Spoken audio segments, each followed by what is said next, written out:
तो कल हम लोग समझे थे क्या कंबशन के लिए क्या क्या चाहिए। एक चाहिए क्या, पहला तो कंबस्टेबल सब्सटेंसेस, और क्या चाहिए ऑक्सीजन। बिना ऑक्सीजन पे आग लग सकता है क्या? नहीं। तो ये वाला वीडियो हम लोग पहले देखेंगे कि बिना ऑक्सीजन पे आग लगेगा या नहीं।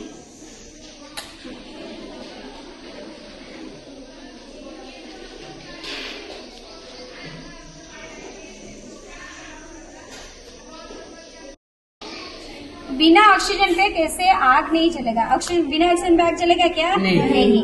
तो अभी देखो एयर में क्या है, ऑक्सीजन है कि नहीं। अभी मैं इसको क्या करूंगी, ऐसे बुझा दूंगी। देखो आग बुझ गया, क्यों? क्योंकि एयर के थ्रू ऑक्सीजन उसके पास आ रहा था, जिसके वजह से वो चल रहा था। अभी उसके अंदर ऑक्सीजन जा रहा है क्या? नहीं। कभी एक बंद कमरा पे ऑक्सीजन जा पाएगा? नहीं। आपको सफोकेशन जैसा फील होता है कि नहीं? तो यहाँ से हम लोग को क्या समझ में आया, burning need oxygen, burning need oxygen. तो इसीलिए जो भी कंबशन हम लोग करते हैं, पहले तो कंबस्टेबल सब्सटेंसेस चाहिए, दूसरा चाहिए presence of oxygen. Presence of oxygen हम लोगों को पता चल गया कि प्रेजेंस ऑफ ऑक्सीजन क्या है, बिना ऑक्सीजन पे आग नहीं चल सकता है। अभी हम लोग समझेंगे क्या, heating the combustible substances to each ignition temperature. ये इग्निशन टेम्परेचर क्या है उसके बारे में इग्निशन टेम्परेचर क्या है, एक चीज का लोएस्ट टेम्परेचर, एक चीज का लोएस्ट टेम्परेचर। जैसे कि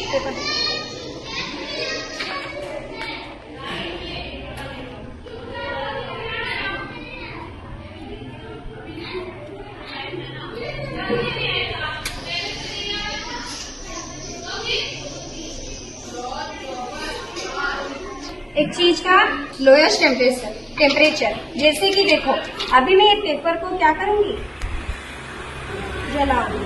तो देखो थोड़ी से आग में ही, तो इस पेपर का इग्निशन टेम्परेचर क्या है, थोड़े से आग दिखाने से ही वो जलना शुरू हो गया। तो इसका इग्निशन टेम्परेचर क्या है, लो। तो जिसका इग्निशन टेम्परेचर लो होता है उस ऑब्जेक्ट का इग्निशन टेम्परेचर क्या होता है, लो। क्यों किसी वजह से, क्योंकि जब हम लोग हीट देते हैं उसको लोएस्ट हीट देने से भी वो क्या कर सकता है, जल सकता है। लेकिन मैं अभी इस फूड को जलाऊंगी, इस फूड को अभी कितने टाइम इधर दिखाऊंगी, वो चलेगा क्योंकि उसका इग्निशन टेम्परेचर क्या है, हाई है। अभी इसको यहाँ पे दिखाना पड़ेगा, मुझे बहुत टाइम के लिए इधर दिखाना पड़ेगा क्योंकि इसका इग्निशन टेम्परेचर हाई है। इसको ज्यादा टेम्परेचर चाहिए, ये जलने के लिए ज्यादा टेम्परेचर चाहिए कि नहीं। तो इसको बहुत टाइम, अभी देखो ये पेपर को दिखाने से ये पेपर जल्दी जल सकता है, देखो कितनी जल्दी जल रहा है। तो इसका लोएस्ट इग्निशन टेम्परेचर है, ये जल रहा है कि नहीं, इसका इग्निशन टेम्परेचर लोएस्ट है। और इसको जलाने के लिए हम लोगों को ज्यादा टाइम, इतना टाइम दिखाने के बाद भी ये जला क्या, नहीं। तो इसका क्या हुआ, इग्निशन टेम्परेचर हाई है, इसका इग्निशन टेम्परेचर लो है। समझ में आया यहाँ तक इग्निशन टेम्परेचर क्या है, समझ में आया कि नहीं। करूंगी गीला करूंगी, ठीक है, क्या करूंगी, गीला। अभी पूरा गीला कर दी, ये पेपर को मैं पूरा गीला कर दी। अभी ये पेपर को मैं जलाऊंगी। जितने टाइम पे वो वाला पेपर जला था, ये वाला पेपर जल रहा है क्या, नहीं जल रहा है, नहीं। क्योंकि वो क्या हो गया है, पूरी तरह से गीला हो गया है। तो इसको अभी जलाने के लिए मुझे टाइम लगेगा कि नहीं। तो इसका अभी इग्निशन टेम्परेचर हाई है या लो है, हाई इग्निशन टेम्परेचर है। क्योंकि जब मैं सूखा हुआ पेपर को जला रही थी तब वो जल्दी जल रहा था, अभी ये गीला कर दी तो इग्निशन टेम्परेचर इसका हाई है कि नहीं। इसको टेम्परेचर देने के लिए हम लोगों को हाई टेम्परेचर देना पड़ेगा। क्या देना पड़ेगा, हाई टेम्परेचर, मतलब इसका इग्निशन टेम्परेचर भी हाई है। समझ में आया या कुछ डाउट है?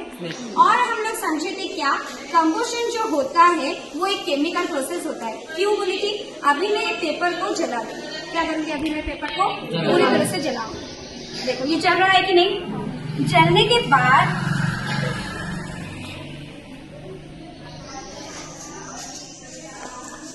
देखो ये जल रहा है। जलने के बाद ये जो क्या निकला, 5 सेकंड, ये क्या निकला, हाँ ये क्या निकला, राख निकला।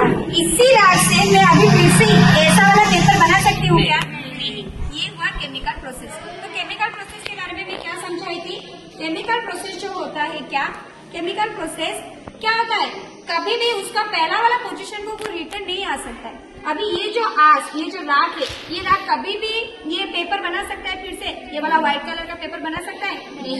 तो ये क्या हुआ, केमिकल प्रोसेस। तो combustion is a chemical process.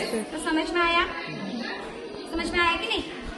कल हम लोग समझे थे, अभी समझेंगे टाइप्स ऑफ फ्लेम के बारे में। देखो ये जो कैंडल का ऊपर का जो लेयर है वो क्या है, फ्लेम है। फ्लेम है कि नहीं? फ्लेम उसका 3 पार्ट है। क्या है उसका? 3 पार्ट। एक पार्ट है, एक ही क्या इनर मोस्ट जोन, एक ही क्या मिडिल और एक है आउटर। तो देखो अच्छे तरह से नीचे से देखो, उसके आउटर कलर क्या है, ब्लू है कि नहीं? मिडिल कलर क्या है, येलो है कि नहीं? और पूरे जो इनर है वो ब्लैक कलर का है कि नहीं? है कि नहीं? तो ये जो इनर का है पूरे ब्लैक कलर का जो है, उधर क्या होता है, वेपर क्रिएट होता है। अभी आप लोग जब देखे हो ना किसी वीडियो में, ऐसे बूस्ट जो क्या होता है, थ्रेड, उस थ्रेड को ऐसे पकड़ने से क्या हो जाता है, आग बुझ जाएगा।